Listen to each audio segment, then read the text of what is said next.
পৃথিবীর মানচিত্রে এমন কিছু দেশ আছে যাদের নাম আমরা খুব কমই শুনি, তারা আলোচনায় আসে না, এমনকি তালিকাতেও থাকে না।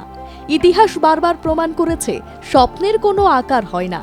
জনসংখ্যা, অর্থনীতি কিংবা ভৌগোলিক অবস্থান দিয়ে কখনোই একটি জাতির সাহসকে মাপা যায় না।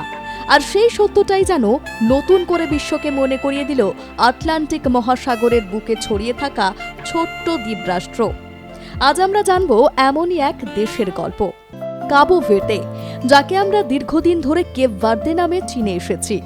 বিশ্বকাপ 2026-এর আগে খুব কম মানুষই দেশটির নাম জানতেন, অথচ আজ বিশ্বের কোটি কোটি ফুটবল প্রেমী শুধু তাদের খেলাই দেখছেন না, জানতে চাইছেন তাদের ইতিহাসও। কারণ এটি শুধু একটি ফুটবল দলের গল্প নয়, এটি এমন একটি দেশের গল্প যারা শূন্য থেকে উঠে এসে অসম্ভবকে সম্ভব করেছে। ফুটবল বিশ্বকাপ 2026-এর অন্যতম বিস্ময়ের নাম কেপ ভার্দে। মাত্র 5 থেকে 6 লাখ মানুষের একটি ছোট্ট দ্বীপরাষ্ট্র, অথচ বিশ্ব ফুটবলের সবচেয়ে বড় আসরে তারা এমন লড়াই উপহার দিয়েছে যা কোটি কোটি মানুষের মন জয় করেছে। এখন প্রশ্ন হলো, কোথায় এই দেশ, কি তার ইতিহাস, আর কিভাবে এত ছোট একটি দেশ আজ বিশ্বকাপের আলোচনার কেন্দ্রে? আফ্রিকার পশ্চিম উপকূল থেকে প্রায় 600 কিলোমিটার দূরে আটলান্টিক মহাসাগরের নীল জলের মাঝে ছড়িয়ে রয়েছে আগ্নেয়গিরি থেকে সৃষ্টি হওয়া 10টি প্রধান দ্বীপ। এই দ্বীপগুলি মিলেই গড়ে উঠেছে কেপ ভার্দে। প্রকৃতির সৌন্দর্যে ভরপুর এই দেশ যেন সমুদ্রের বুকে আঁকা একটি জীবন্ত ছবি।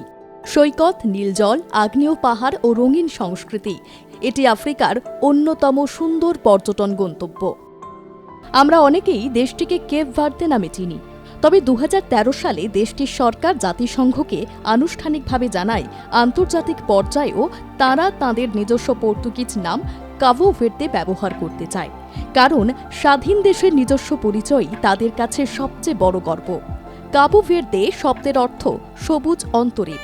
এই নামটি এসেছে আফ্রিকার পশ্চিম উপকূলে সেনেগালের একটি সবুজ অন্তরীপ থেকে। এটি পর্তুগিজের অভিযাত্রীরা বহু শতাব্দী আগে এই অঞ্চলের সঙ্গে যুক্ত করেছিলেন। তাই আজও সরকারি ও আন্তর্জাতিক নথিপত্রে দেশটির নাম রিপাবলিক অব কাবো ভের্দে। অদ্ভুত হলেও সত্যি, আজ যে দেশে লাখ লাখ মানুষ বাস করেন, একসময় সেখানে একজন মানুষও থাকতেন না। 15 শতকে পর্তুগিজ নাবিকেরা এই দ্বীপগুলো আবিষ্কার করেন।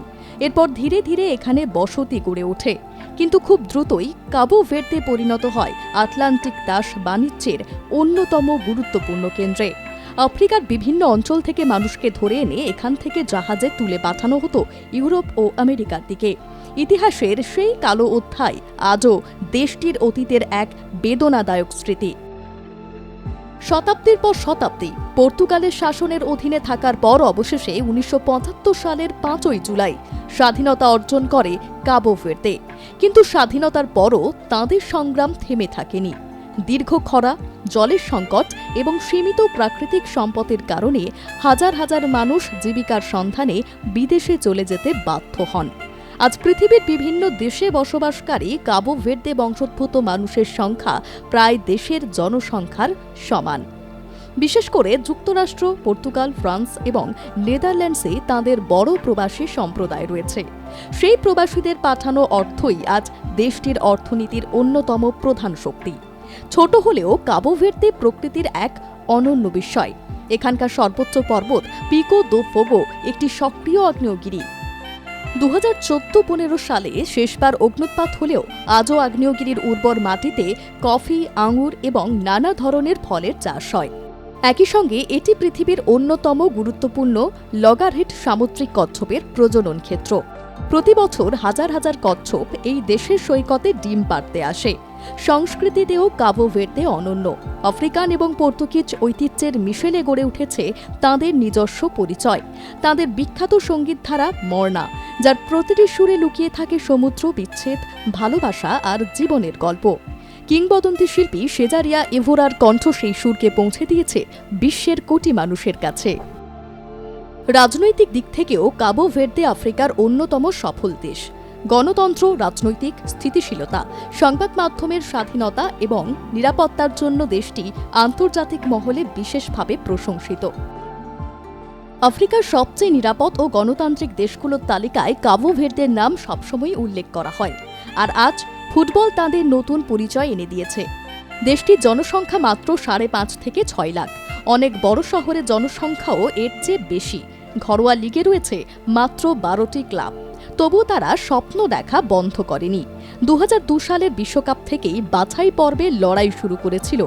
2 দশকেরও বেশি সময় ধরে ব্যর্থতা, হতাশা আর অপেক্ষার পর অবশেষে 2026 সালে প্রথমবারের মতো বিশ্বকাপের মূল পর্বে জায়গা করে নেয় তারা। অনেকে ভেবেছিলেন তারা শুধু অংশগ্রহণ করতে এসেছে, কিন্তু কাবো ভের্দে সবাইকে ভুল প্রমাণ করে দেয়। স্পেনের মতো বিশ্ব চ্যাম্পিয়ন দলের বিপক্ষে ড্র, উরুগুয়ের মতো শক্তিশালী দলের বিপক্ষে লড়াকু পারফরমেন্স, তারপর সৌদি আরবের বিপক্ষেও দুর্দান্ত রক্ষণ। রাউন্ড অফ 32-এ তারা 3বারের বিশ্ব চ্যাম্পিয়ন মেসির আর্জেন্টিনার মুখোমুখি হয়েছিল। আর্জেন্টিনার মতো দেশকেও চাপে ফেলে দিয়েছে। তাই আর্জেন্টিনার কাছে হারার পরেও মানুষের মন জয় করেছে কেপ ভার্দে। এই সাফল্যের অন্যতম নায়ক গোলরক্ষক ভোজিনা। 40 বছর বয়সী এই গোলরক্ষক একসময়ে অবসর নেওয়ার কথাও ভেবেছিলেন, কিন্তু সতীর্থদের অনুরোধে দলে ফিরে আসেন। বিশ্বকাপের আগে তাকে খুব কম মানুষ চিনতেন, অথচ স্পেনের বিপক্ষে একের পর এক অবিশ্বাস্য সেভ করে তিনি হয়ে ওঠেন দেশের নতুন নায়ক। কোটি মানুষের ভালোবাসা, সামাজিক যোগাযোগ মাধ্যমে লাখ লাখ নতুন অনুসারী, সবকিছুই যেন রাতারাতি বদলে দেয় তার জীবন। কিন্তু ভোজিনা নিজে শুধু একটি কথাই বলেছিলেন, আমরা ছোট দেশ হতে পারি, কিন্তু আমাদের স্বপ্ন ছোট নয়। এই দলের পেছনে ছিলেন কোচ বুভিস্তা। তার বিশ্বাস ছিল শক্তি শুধু প্রতিভার নয়, ঐক্যেরও। তাই বিশ্বের বিভিন্ন দেশে খেলা প্রবাসী ফুটবলারদের একত্রিত করে তিনি গড়ে তুলেছিলেন একটি পরিবার। ড্রেসিং রুমে সবাইকে নিজেদের ভাষা ক্রেওলে কথা বলতে বলতেন। জাতীয় খাবার একসঙ্গে খাওয়ার অভ্যেস গড়ে তুলেছিলেন। তার কাছে ফুটবল ছিল শুধু খেলা নয়, একটি জাতির পরিচয়। কেপ ভার্দের গল্প আমাদের শেখায় সাফল্যের জন্য বড় দেশ হওয়া জরুরি নয়, বড় স্বপ্ন থাকা জরুরি। পৃথিবীর মানচিত্রে হয়তো তারা ছোট্ট একটি বিন্দু, কিন্তু সাহস, আত্মবিশ্বাস আর সংগ্রামের গল্পে তারা আজ অনেক বড় দেশের চেয়েও উজ্জ্বল। তারা বিশ্বকাপের সোনালী ট্রফি হয়তো জিতল না, কিন্তু কিছু গল্প ট্রফি দিয়ে তো মাপা যায় না। কিছু গল্প মানুষের হৃদয়ে লেখা থাকে। কাবো ভের্দের গল্প ঠিক তেমনই একটি স্বপ্নের উড়ান, আর অসম্ভবকে সম্ভব করার এক অনন্য ইতিহাস। হয়তো এটাই ফুটবলের সবচেয়ে বড় সৌন্দর্য। অচেনা একটি দেশের নাম কোটি মানুষের হৃদয়ে চিরদিনের জন্য লিখে যায়। আপনাদের কেমন লাগলো কেপ ভার্দের এই অবিশ্বাস্য গল্প? কমেন্টে অবশ্যই জানাবেন। কিরে, তোর বেশ র্যাশ হয়েছে দেখছি। হ্যাঁ রে, কি করবো বলতো, র্যাশগুলো কিছুতেই কমছে না। অনেক কিছু ইউজ করলাম, তবুও কমছে না। আমার মনে হয় তোকে কোনো একজন ভালো ডার্মাটোলজিস্টের কাছে দেখানো উচিত। তুই ঠিক বলেছিস, কিন্তু কোনো ভালো ডার্মাটোলজিস্ট থাকলে একটু সাজেস্ট কর না প্লিজ। এই তোর তো একবার র্যাশ হয়েছিল না? তুই কোথায় দেখিয়েছিলিস? তুই একবার গৌরীদেবী হসপিটালসে দেখাতে পারিস। ওখানে ভালো এক্সপিরিয়েন্স ডার্মাটোলজিস্ট আছে। আমারও সেম প্রবলেম হয়েছিল। এখন ওখানে ট্রিটমেন্ট নিয়ে আমি এখন ঠিক আছি।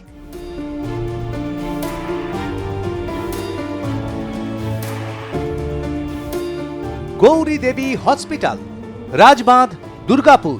যোগাযোগ 8001003333, 8001113333।